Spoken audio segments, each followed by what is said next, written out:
Alhamdulillahirabbil alamin. Wassalatu wassalamu ala asyrafil anbiya'i wal mursalin Nabiyyina Muhammadin sallallahu alaihi wasallam wa ala alihi wa sahbihi ajma'in. Allahumma anfa'na bima 'allamtana wa 'allimna ma yanfa'una wa zidna 'ilma innaka antal 'alimul hakim. Allahumma iftah lana hikmataka wanshur 'alaina min khazaini rahmatika ya arhamar rahimin. Bapak-bapak, ibu-ibu, jamaah salat subuh Masjid Surau Darul Jannah karramallahu. Mari kita mulai pengajian kita ini dengan basmalah. Bismillahirrahmanirrahim. Jamaah terhormat, sedikit kita menjelaskan dulu tentang istilah basmalah. Ada kadang kita dengar ketika seseorang mengajak kita membaca Bismillahirrahmanirrahim, dikatakannya begini: mari kita mulai kegiatan kita ini atau acara kita ini dengan membaca basmalah. Ada lagi seperti yang baru saya sampaikan, mari kita mulai dengan basmalah. Sebenarnya kedua-duanya itu yang dimaksud adalah kalimat Bismillahirrahmanirrahim, tapi sekedar ilmunya kita beri penegasan, dan keduanya sama, nggak ada yang salah ya, tetapi sekedar ilmunya. Basmalah itu sebenarnya istilah yang dipakai oleh orang Arab untuk mengatakan Bismillahirrahmanirrahim, sama dengan istilah-istilah yang lain. Umpamanya ada istilah takbir, itu adalah kalimat Allahu Akbar, sama dengan istilah tasbih, kalimatnya adalah subhanallah. Ada kalimat tahmid, alhamdulillah. Ada kalimat istirja'.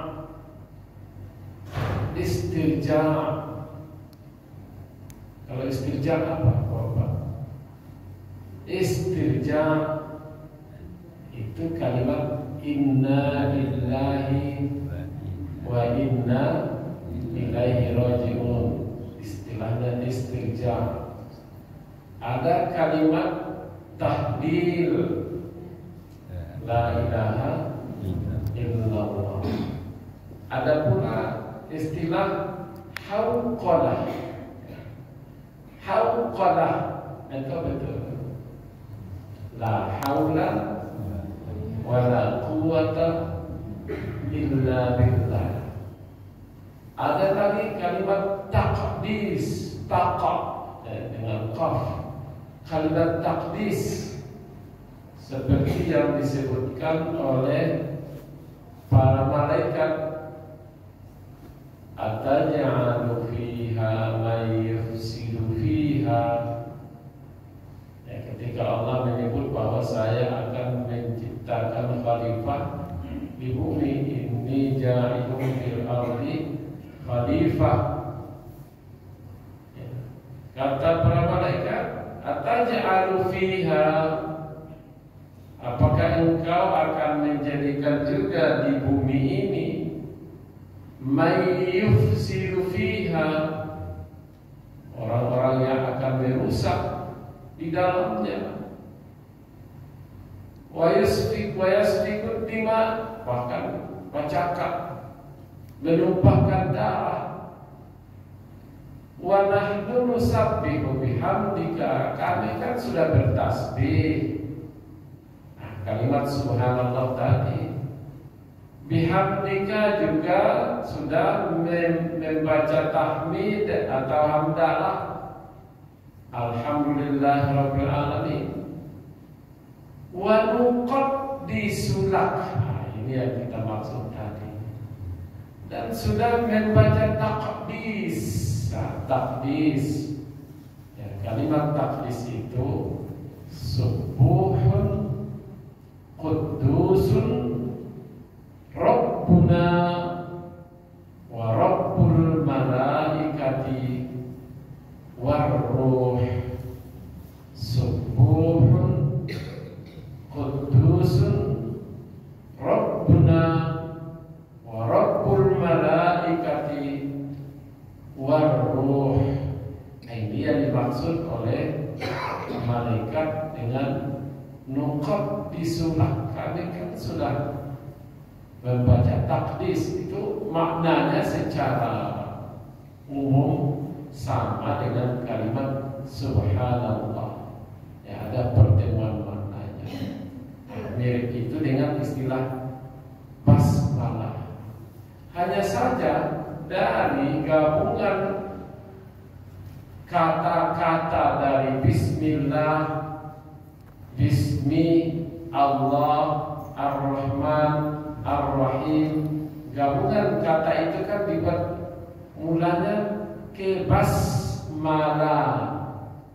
Basmalah, basmalah itu bentuknya dalam kajian tata bahasa Arab namanya ilmu sharaf. Ilmu sharaf yang melihat olahan kata menjadi beberapa kata, bahkan bisa menjadi dari satu kata, dari 3 huruf, itu asalnya 3 huruf atau 4 huruf, itu bisa menjadi ratusan kata.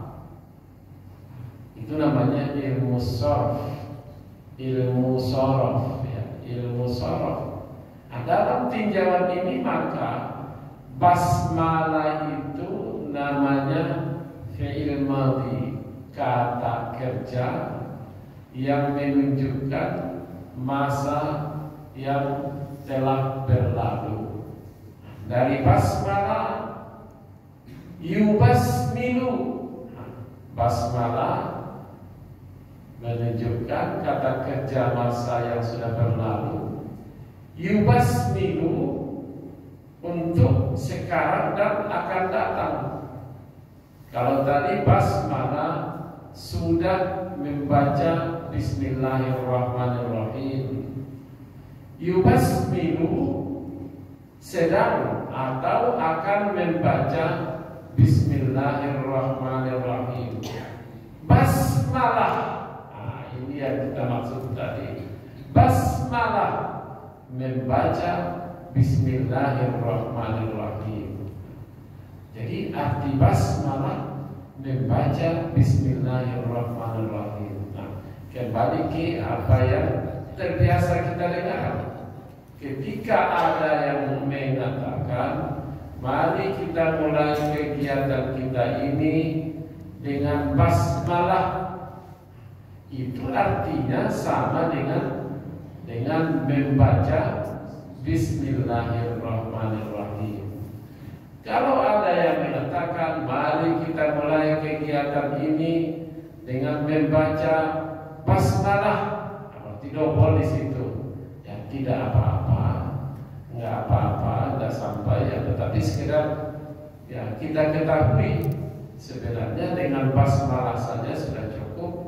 Ketika disebut dengan membaca basmalah, ya itu hanya membacanya itu menjadi penguat saja itu. Sama dengan istilah kita kalau ditanya ya, malam apa ya, disebut malam apakah turunnya Al-Quran,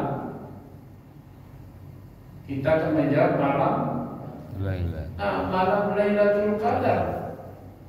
Malam Lailatul itu sebenarnya sudah malam juga, artinya malam Qadar sudah sama artinya dengan Lailatul Qadar. Kapan turunnya Al-Quran? Di Lailatul Qadar. Artinya itu di malam Qadar. Oh, tapi kita sudah membiasakan turunnya Al-Quran di malam Lailatul Qadar ya. Ya itu hanya penguatan. Jangan terhormat. Ya ini sekedar ya sebenarnya nggak ada yang salah, tapi kadang kita lihat beragam dan ya akan ada lagi nanti kebiasaan kita dengar ada memang yang perlu dikoreksi ya biasa saja kita sebut, mungkin kita dengar walaupun itu tidak masuk dalam kajian fiqhus shalah ya. Kita kan fikih salat ini, fikih tentang salat yang jadi buku pegangan kita adalah fiqhus sunnah ya, atau lebih populer istilahnya fikih sunnah. Fikih sunnah ya, asalnya kan fiqhus sunnah, fikih sunnah karya Said Sabiq. Kita ulang lagi, Said Sabiq ini orang Mesir ya, orang Mesir lama yang lahir tahun 1915, lama di Saudi ya, udah jadi ulamanya lama di Saudi. Di Saudi maksudnya itu di Makkah ya, lamanya di Makkah ya, bukan di Madinah, lamanya di Makkah ya. Meninggal tahun 2000 ya. Tahun 2000 memang sudah lama juga sekarang. Rasanya baru kemarin tahun 2000 kan. Di dalam itu udah 24 tahun rupanya ini. Meninggal dia tahun 2000 dalam usia 85 tahun. Fiqhus sunnah, fikih. Ya arti fikih itu sampaikan dulu kan. Fikih itu kan hukum-hukum. Tapi sudah disebutnya hukum-hukum itu ada sunnahnya. Jadi enggak ada dia menyebut di sini yang tidak didasarkannya kepada sunnah. Oh disebutnya satu hukum.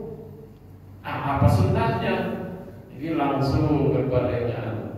Nah, kalau fikih-fikih yang lain itu, ya pada umumnya, tidak semuanya. Pada umumnya dia ngomong saja. Nggak ada disebutnya ini sunnahnya, atau paling tidak ini yang sesuai dengan sunnah. Cuma tidak disebutnya sunnahnya. Kerja lagi kita untuk mencari mana sunnah yang disebut beliau ini umpamanya kan. Said Sabiq ini keunggulannya itu. Ya.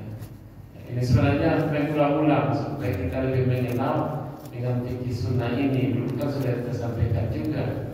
Ya.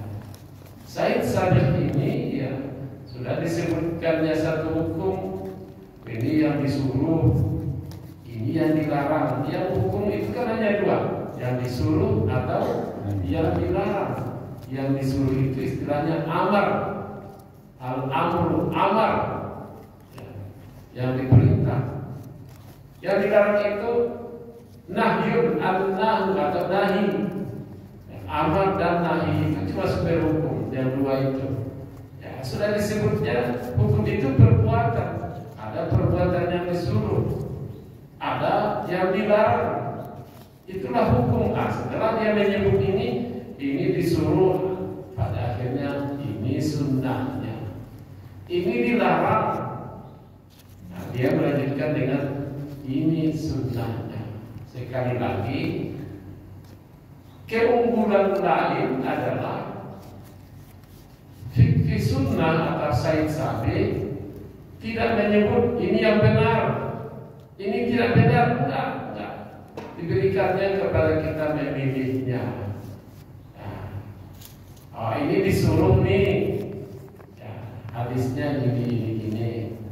Nah, disebutnya lengkap, tidak satu, kalau hanya satu saja. Kalau enggak berbagai-bagai, kadang-kadang yang berbeda redaksinya. Sudah itu enggak disebutnya yang ini lebih baik dari yang ini, enggak. Diberikannya kebebasan, pokoknya kita ketahui ini ada sunnahnya rupanya, sehingga nanti insya Allah bisa menjawab beberapa kadang-kadang yang luar biasa kita lihat. Ya, dalam contoh mungkin pernah kita sampaikan dulu, kita dulu diajarkan asyhadu an la ilaha illallah, menunjuk tangan, ya, diam saja.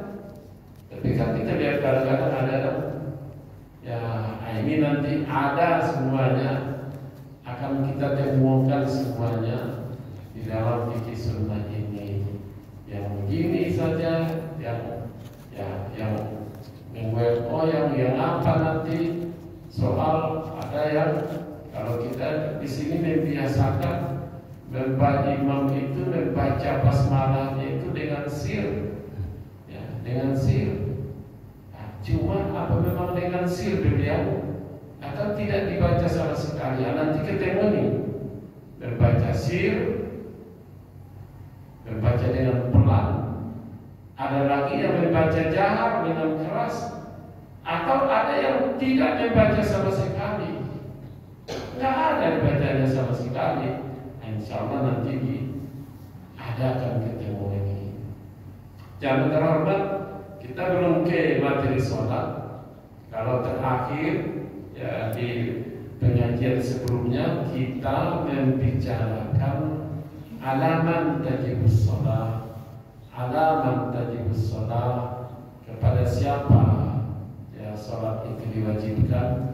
Nah, sekarang kita ke mawaqitus sholat, waktu-waktu sholat. Ya, sekali lagi ini pengulangan waktu-waktu sholat.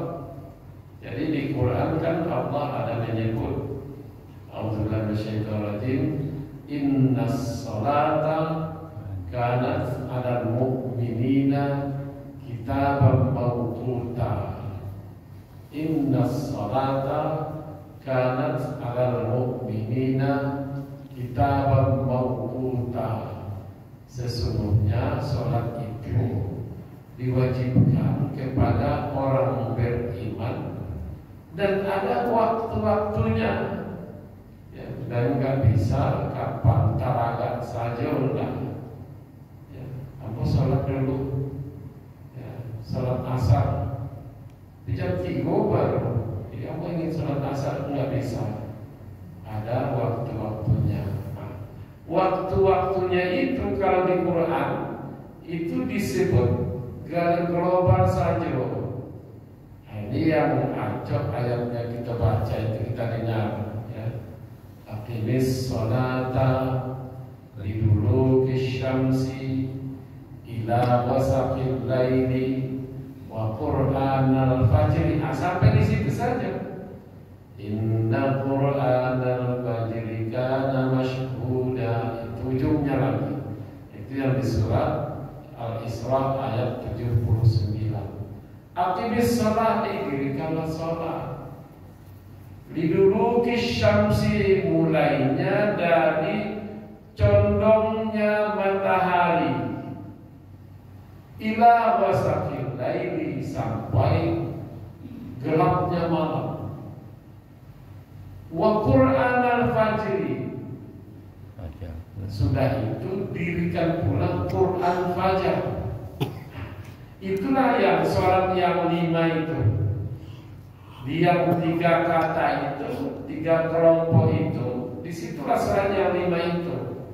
liduluki syamsi pertama, waktu condong matahari, ila wasaqil lail, waktu malam. Jadi ada waktu sholat itu waktu condong matahari, ada waktu sholat itu sudah malam hari, ada sholat itu di fajar. Nah, ini yang lima. Ini yang lima. Kan cerita begini, kita ke belakang sedikit. Asal mulanya kan sholat ini diterima Nabi ketika peristiwa Isra dan Mi'raj. Ya, Isra dan Mi'raj. Waktu itu belum hijrah lagi, atau di akhir periode Makkah. Ya, Nabi kan Isra Mi'raj, sudah itu dapatlah perintah sholat. Nah, ini populer di kita tuh. Tapi kalau dari penjelasan waktu, kapan penjelasan waktunya? Setelah Nabi pulang dari Isra Mi'raj, turunlah Jibril. Di hadis ada perinciannya di sini. Turunlah Jibril menjelang condongnya matahari. Kalau bahasa lamanya itu istilah tergelincir matahari. Ya, itu bahasa lamanya kita pakai tergelincir matahari. Tapi bahasanya itu dulu itu condong. Jadi begini, ini diperkirakan kan sepertinya matahari ini kan satu bulatan. Ya, ada arah timur, ada arah barat. Sebenarnya ada arah utara, ada arah selatan. Jadi ketika kan ada istilahnya wastus sama, seolah-olah dibayangkan ada pertengahan langit. Nah, kira-kira separuhnya di mana? Separuhnya di mana? Untuk menunjukkan pertengahannya itu, nah ini ada kalau umpamanya kita di Indonesia kan ada dua tampe di Aceh, di Sumatera Barat, di Bonjol, ya, di Bonjol, Kabupaten Pasaman, lagi ini Pasaman,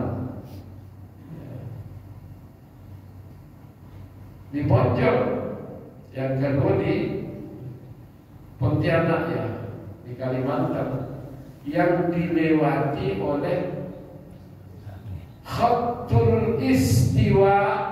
Ini bahasa Arabnya, tapi kita menyebut Khatul Istiwa. Asalnya itu Khatul Istiwa, Khatul garis, Al-Istiwa yang membagi dua.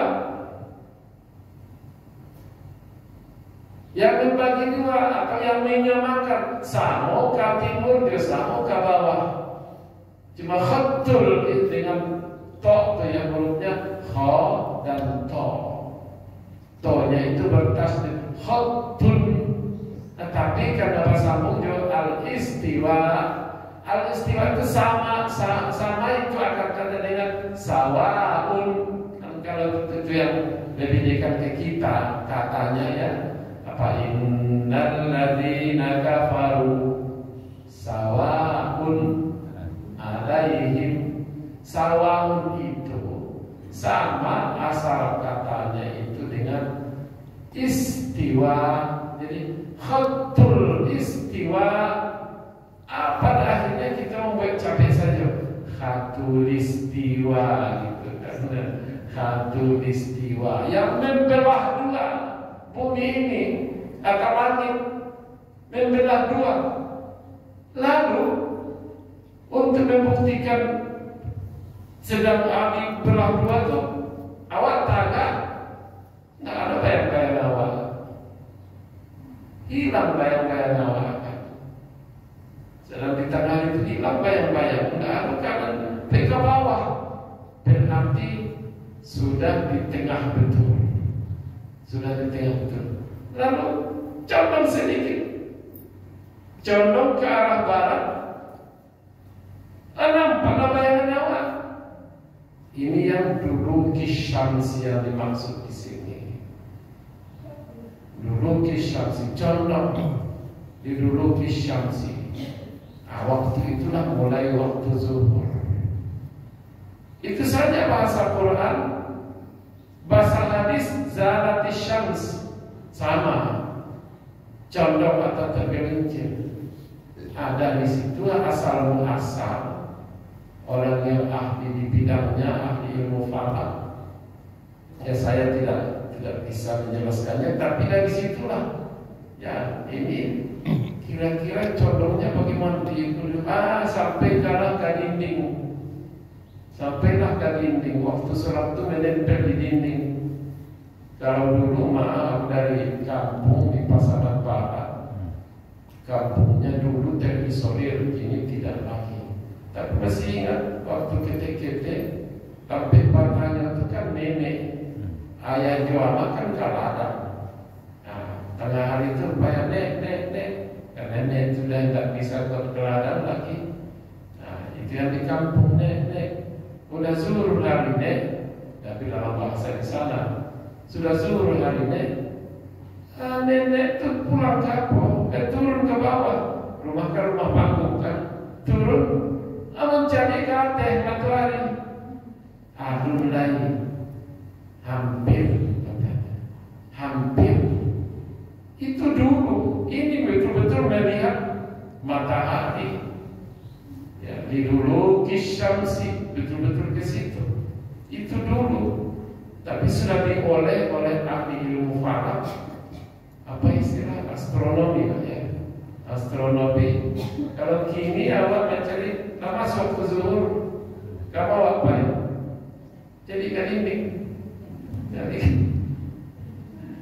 itu asal mulanya begitu. Jadi ketika akan waktu zuhur turun Jibril kepada Nabi. Liduluki syamsi, mulainya waktu condong matahari. Akan waktu asar turun lagi Jibril. Waktu condong matahari itu baru kan sedang begini matahari arah ke barat. Kalau di hadis disebutkannya ketika bayang-bayang sesuatu itu sudah lebih tinggi lebih panjang dari dia. Umpamanya ada tungke awak dan lurus. Nah, hari rancak nih, matahari cerah, dia pantaan saja gitu, dipanjangkan saja. Nanti ukur berapa senti ini? 30 senti lah, panjangkan 30 senti. Lihat bayangannya itu. Oh, sudah 31 senti bayangannya itu. Berarti sudah lebih panjang bayangannya dari bendanya. Sudah masuk waktu asar. Pada akhirnya, inilah kelompoknya yang kita sebutkan tadi. Kelompok waktu sholat itu ada kelompok matahari tergelincir atau matahari condong. Waktu zuhur, waktu asar. Sampai kapan tuh? Sampai terbenam matahari. Jadi waktu asar itu sampai terbenam matahari. Terbenam matahari, habis hari sehari itu. Nah, makanya di penanggalan kita ini kan ada Syamsiah, ya, ada penanggalan Masehi, ada Hijriyah. Kalau bulan Hijriyah, penanggalan Hijriyah gitu, kalender Hijriyah, hariku habisnya waktu terbenam matahari habis. Ini hari Sabtu habis nanti waktu terbenam matahari. Sudah terbenam matahari, ya, sudah terbenam matahari, itu bukan hari Sabtu lagi. Ya, sudah ke hari besoknya, hari Ahad. Ya, hari Ahad. Terbenam matahari. Ya, terbenam matahari, waktu matahari itu kan syams. Terbenam itu artinya huruf.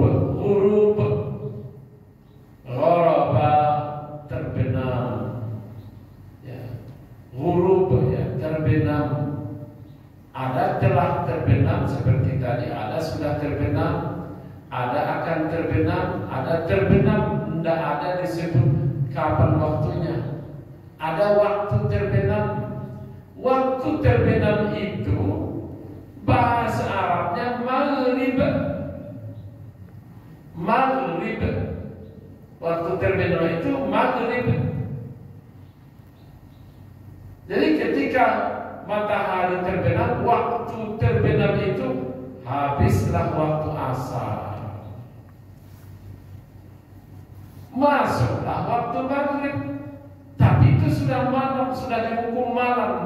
Karena dia tidak hari Sabtu lagi kalau hari ini. Ini yang dimaksud tadi ghasaqil lail. Ghasaqil lail, waktu maghrib dilaksanakan memang waktu matahari terbenam. Maghrib. Ada satu negara yang namanya maghrib. Mungkin ada antara bapak dan ibu-ibu yang sudah pernah ke sana ketika umroh umpamanya. Kalau sengaja pergi ke situ mungkin tidak, karena jauh ya. Maghrib itu Maroko. Maroko bahasa Arabnya maghrib. Maghrib betul. Maroko itu bahasa Arabnya maghrib. Ya, kita kan Jawa menyebut Maroko. Kalau asalnya, kalau Inggrisnya kan Morocco kan. Ya, Morocco. Kalau bahasa Perancisnya Maroc ya. Jadi waktu terbenam. Lalu sedikit singkat, kenapa maghrib itu disebut dengan maghrib? Kenapa Maroko itu disebut dengan maghrib? Padahal arti maghrib itu waktu terbenam. Karena untuk negara Timur Tengah, Timur Tengah kan mulai dari Ateko, mulai dari mulai dari Irak sampai ke Maroko. Itu Timur Tengah. Ada yang di Asia ini, ada yang di Afrika. Nah, semua negara Timur Tengah, matahari yang paling lama terbenamnya itu Maroko. Jadi waktu terbenamnya lama. Kenapa? Ya karena jarak portnya seperti gini. Jarak kita dengan Makkah kan ini kan banyak yang umrah itu ya, pergi umrah. Kalau dulunya orang banyak pergi haji. Kini pergi umrah setiap hari orang pergi umrah. Ini Pak Haji kan mengatakan kalau nggak bisa Ustaz Askalah kan kini Aska sedang umroh itu, maka dia sudah mengokikan dulu ya, mungkin sesekali nanti di ya Sabtu keempat dia pergi umroh. Di antara kita dengan maka 4 jam. Nah ini awal sih kok jam 8 ya, capek. Enggak. Tapi 4 jam ya, lebih dulu kita 4 jam. Tapi kalau dengan Maroko lebih dulu kita 7 jam. Lebih dulu kita 7 jam. Jam berapa sekarang? Jadi kurang dari apa? Umpamanya ya lebih dulu kita 7 jam. Nah, jadi lebih lama mereka terbenamnya matahari dari kita. Ya, itu maka disebut Maroko itu dengan Maroko. Maghrib habislah waktu asar.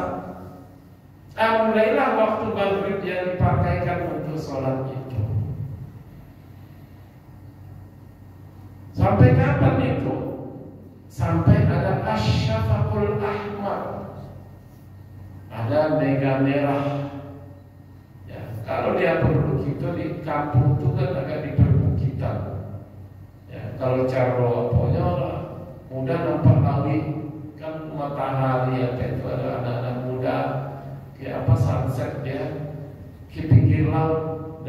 bisa matahari itu kelihatan terbenam. Dan yang tanda-tanda lain pun umpamanya sudah masuk ke waktu isya betul-betul. Kalau hari rancak bisa melihat ke laut, ada mega merah. Kalau dulu kalau di kampung orang memperhatikan itu sesuai dengan pelajaran fikih yang disebutkan di hadis itu. Sudah masuk ke waktu isya, sudah habis, sudah hilang mega merah. Ila nisfil lail, sampai pertengahan malam. Sampai pertengahan malam. Jadi berarti ada pula sholat itu yang dilaksanakan di malam hari. Jadi tadi ada waktunya, waktu condong matahari, ada waktunya di malam hari. Yang condong matahari itu waktu zuhur dan waktu asar. Di malam hari waktu maghrib dan waktu isya. Pengaruh dari situ pula pengaruhnya kepada ada istilah sholat jamak. Apa itu sholat jamak? Nanti makan kita ini kan tuh, ya, sholat jamak itu kan menggabung dua waktu sholat dilaksanakan pada satu waktu sholat. Tapi nanti gabungku yang serangkai tadi sama-sama dan di waktu condong matahari. Makanya ada istilahnya zuhur dan asar. Itu yang bisa digabung. Maghrib dan isya,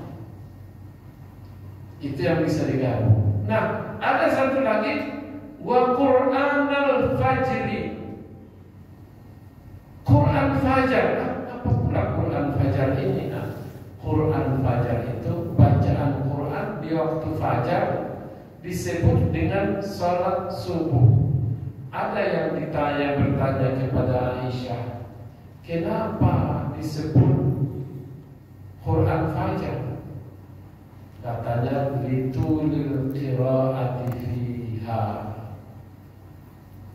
Panjang bacaan di surat subuh itu, bacaan Qurannya panjang. Ya, makanya kita tidak mendengar kalau salat maghrib Allahu Akbar untuk rakaat pertama, qul ya ayyuhal kafirun, ada yang seperti itu ya. Untuk rakaat kedua, qul huwallahu ahad.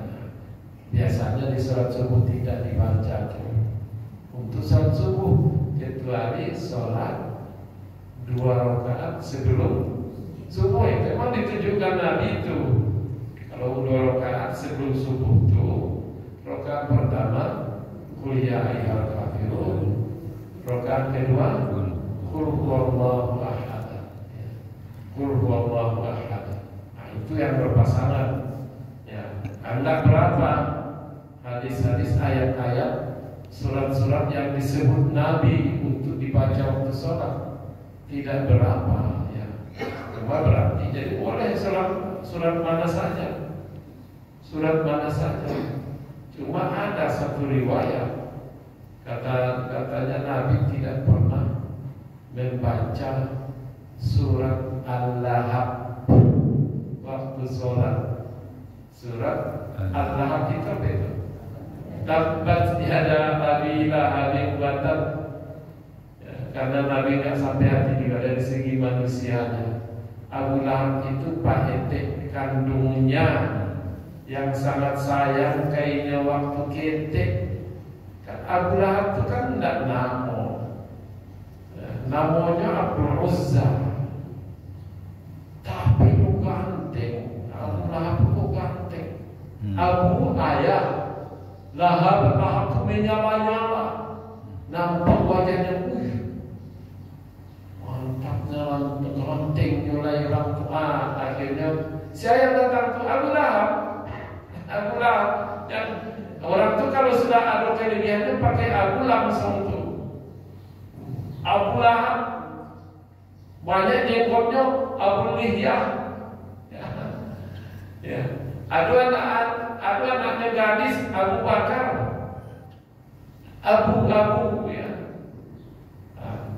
Langsung Abu Lahab sama dia awal tuh. Siapa ubi ancak mungkin kalau di kampung ada ubi ancak namanya karena memang ancaknya sampai tua kini masih 70-an tuh ya masih ancak. Yang bernama ubi ancak tuh.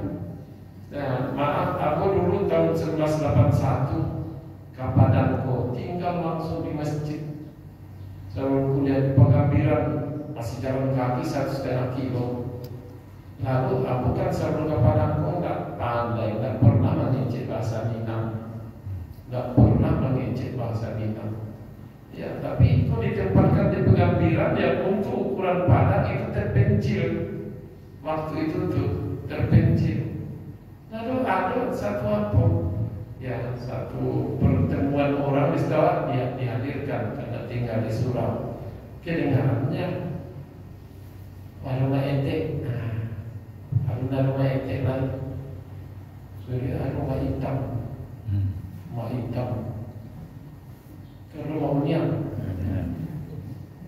mau dia, aku menunggu. Jangan-jangan aroma hijau. Aroma hijau. Ya, artinya itu panggilan saja. Kakak beradik mereka 3 orang.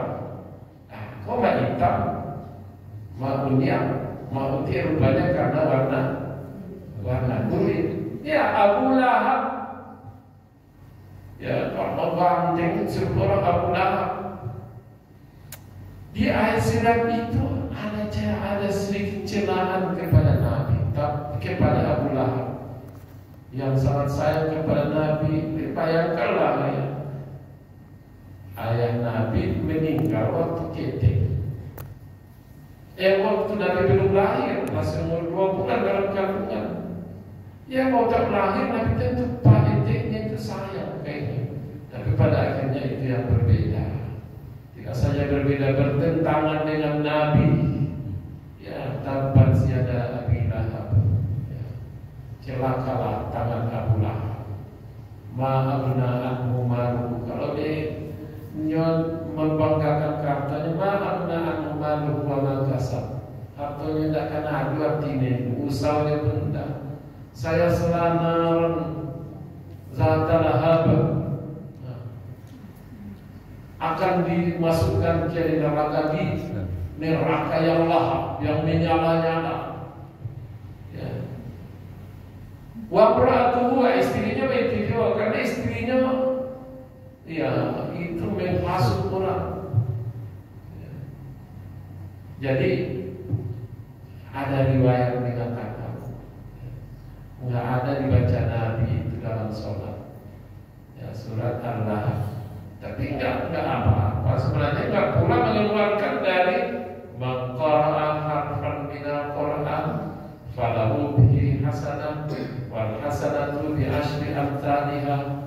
La aqulu alif lam mim harfun walakin alifun harfun wa mim wa lamun harfun wa mimun harfun. Siapa yang membaca surat Al-Qur'an 1 huruf, dia mendapat 1 kebaikan dari 1 huruf itu. Dan yang dikali 10. Wal hasanatu bi asri amsalihha, 1 kebaikan kali 10. Nah, dimakasih 1 huruf itu bukan alif lam mim. Kalau baca alif lam mim itu sudah alifnya 1 huruf, lamnya 1 huruf dan mimnya berarti 3 huruf. Itu Al-Quran, alif lam mim sudah. Jadi berarti sama dengan tabbat yada Abi Lahab. Bacaan Quran juga hasanahnya dapat juga. Tapi ingat, bacaan Quran yang dibaca itu Quran. Tapi kalau umpamanya a'udzubillahi minasyaitonirrajim, bismillahirrahmanirrahim, alif bata sajim hafal dal rozet, itu enggak Quran tuh. Itu baru huruf hijaiyah, itu huruf Al-Quran belum Quran. Ya. Jadi artinya belum masuk dalam kelompok wal hasanatu bi asri amsalihha. Ya. Jadi sedikit lagi pada dasarnya salat itu punya waktu-waktu tertentu. Ya, yang di Quran, di hadis seperti tadi lah. Tapi kalau kita sudah sangat terbantu oleh ahli hisab, ditunjukkan oleh bahkan kini di kalender ada pula lagi. Nah, saya di kalender, di sekolah ada pula. Awalnya tak tahu di mana ya. Aku kawan dulu pergi ke Jepang 6 bulan dia kerja di Jepang. Anda tentu ada kamarnya sholat dulu ya, masih tahun 80-an. Tapi kini tidak saja waktu sholat, jauh arah kiblat bisa dibantu oleh HP.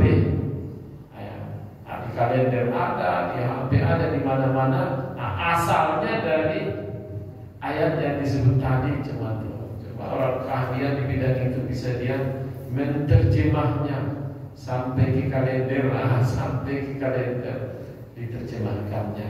Jadi pada asalnya waktu sholat antara itu saja. Matahari terbit waktu zuhur sampai terbit. Jadi bisa, umpamanya kini waktu zuhur jam kemarin itu jam 12:11 ya. Berarti sudah mulai sampai berarti waktu zuhur itu bisa jam 12:11, bisa jam 2, bisa jam 3. Ya, jam berapa ini waktu asalnya? Umpamanya jam 3:12. Jadi berarti jam 3 pun masih waktu zuhur. Kan masih di waktunya.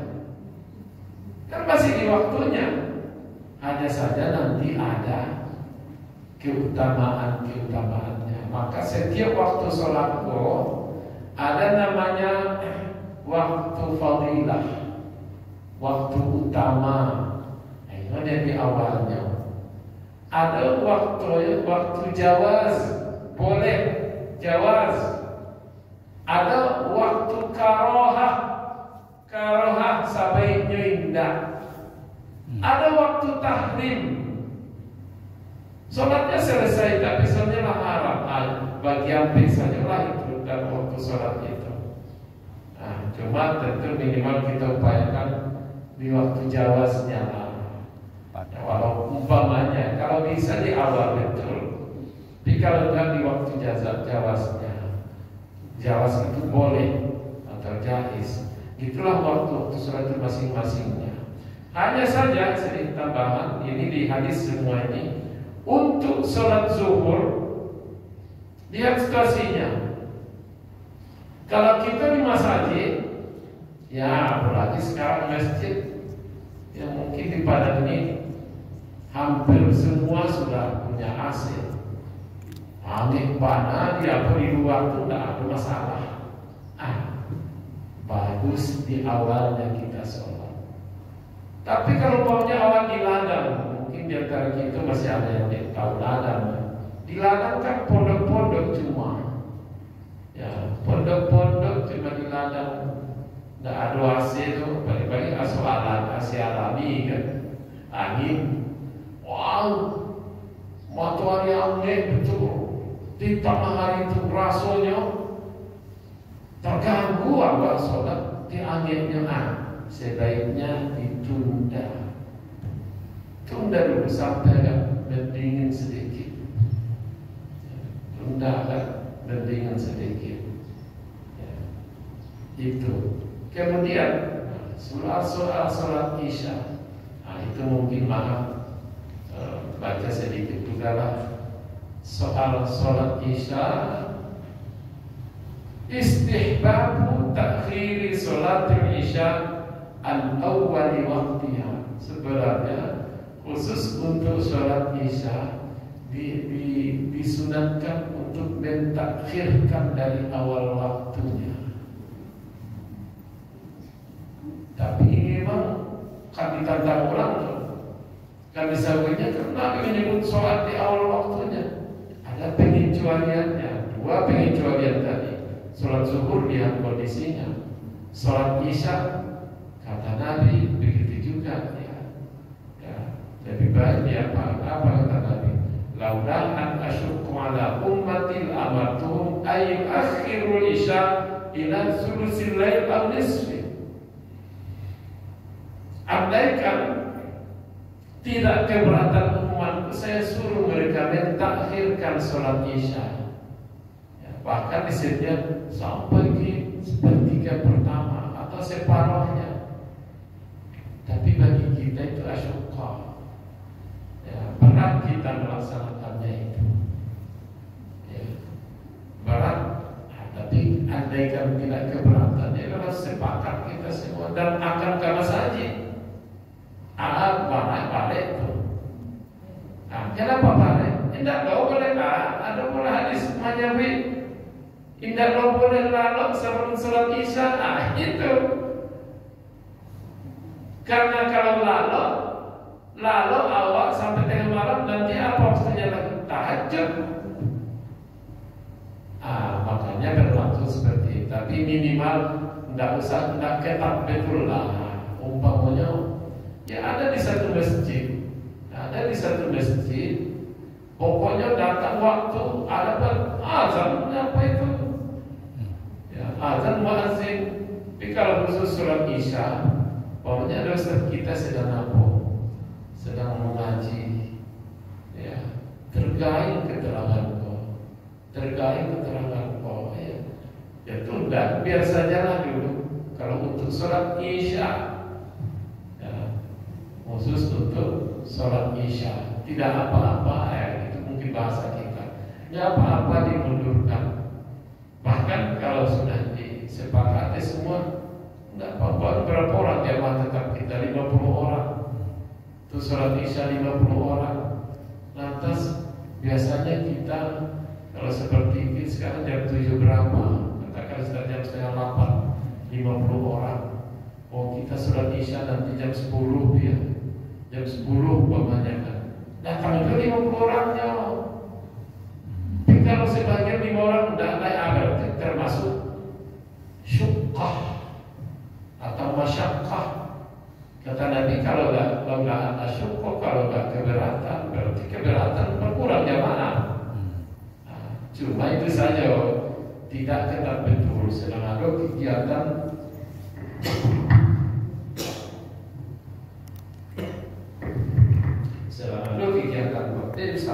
masuk waktu untuk sholat isya, biar saja dimaklumi saja.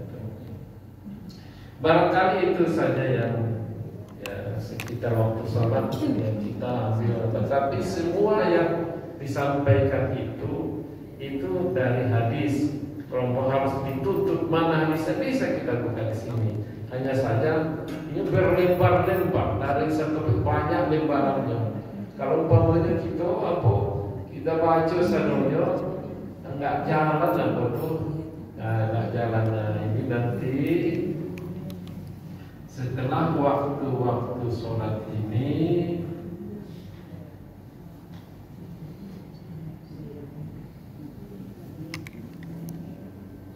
ya masih ada keterangan an-naumu anis sholat, ya soal tertidur waktu sholat banyak lalu atau lupa.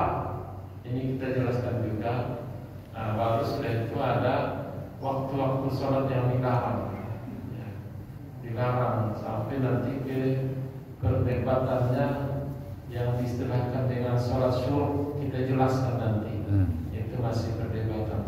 Ya ini masih banyak yang sebelum ke mandiri sholatnya masih ada beberapa yang perlu kita informasikan. Sebaiknya kalau sudah kita ketahui juga, ya, tapi memang ini penguat. Kalau umpamanya selama ini enggak kita dengar hanya keterangan saja, ya, lewat buku fikih sunnah ini kita bisa melihat keterangan dan dalilnya. Kan ada orang dalilnya bisa kita tunjukkan di sini. Ya, sampai di sini ya. Ya, ada satu pertanyaan mungkin. Ayo. Misalnya untuk ngobrol sholat tiga Pak. Ya. Maksudnya ada contohkan misalnya sholat subuh tarawih bisa dikontrol di hari yang mungkin. Nah, jadi masalahnya awak karena wudhu dulu banyak tinggal sholat. Kalau aku mau kodok misalnya itu yang di sholat zuhur mau kodok itu boleh nggak itu untuk Padahal dia jalan waktu muda-muda.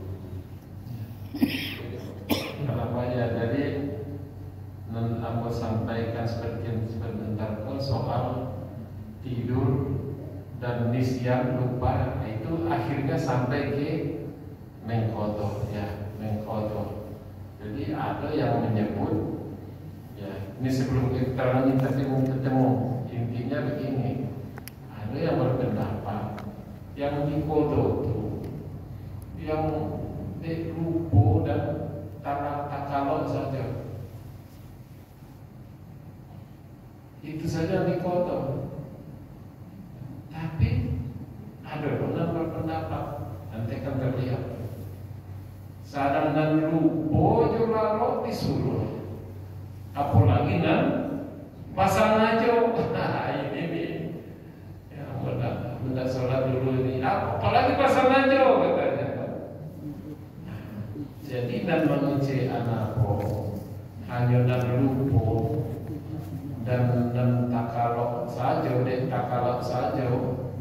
yang dikodok. Jadi baca mulai mengimbangi dan kesalahan itu. Sunat saja lah, sunat saja. Bila taraga kecuali nanti ada al-awqatul mandiyah, kecuali di waktu yang terlarang. Sunat saja. Sunat apa? Ya kalau ada waktunya silakan sunat tahiyatul masjid, sholat malam. Awal sudah ya, sekarang ada sholat duha, enggak, awal sudah itu sholat mutlak, sholat sunat mutlak. Kenapa Pak sholat taraga saja itu sholat sunat mutlak? Ya, kenapa Pak sholat kan duha ini? Wah, sholat duha sudah duha apa sholat jual itu? Iya, sholat apa? Sholat sunat apa? Entahlah. Sholat sunat mutlak. Tidak ada alasan apa-apa. Hanya sholat taraga, sholat saja namanya sholat sunat mutlak. Jadi umpamanya ya, kalau umpamanya ini memang salah satu analisis orang tuh. Waktu dulu banyak tertinggal sholat kok. Maka nawar nanda ada sholat waktu dulu. Dan sholat aku kodo sajalah kini. Nah, sholat yang mana Bapak kodo?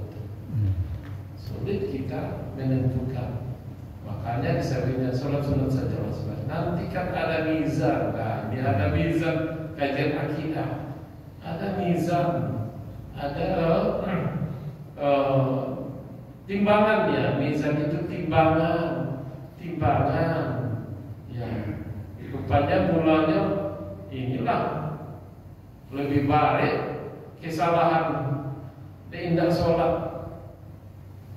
Rupanya banyak sholat sunatnya, banyak pahala, banyak dulunya. Waktu muda katakanlah itu waktu sibuk apa, banyak tertinggal, banyak kesalahannya jadinya. Tapi sudah rupanya akhirnya dari banyak kebaikan, banyak pahala dari sholat sunatnya. Akhirnya ada mizan gitu kan.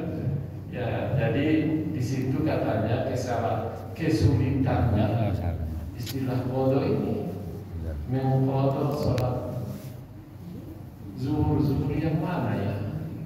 Yang mana? Makanya dia bilangnya perbanyak sajalah ibadah sunat. Kalau umpamanya dulu memang berkaitan dengan sholat yang banyak kesalahan itu, imbanglah dengan sholat sunnah. Kalau umpamanya dari zakat dan dua bagian itu imbangi dengan ya sedekah yang lebih banyak dan lain sebagainya. Ya, sampai di sini kita akhiri dengan hamdalah. Alhamdulillah. Majlis subhanallah wa bihamdika asyhadu an la ilaha illa anta astaghfiruka wa atubu ilaik. Maaf, assalamualaikum warahmatullahi wabarakatuh. Waalaikumsalam warahmatullahi wabarakatuh. Ya, awak dulu masuk gagal-gagal banyak tinggal. Juga banyak tinggal, banyak memang tinggal. Astagfirullah.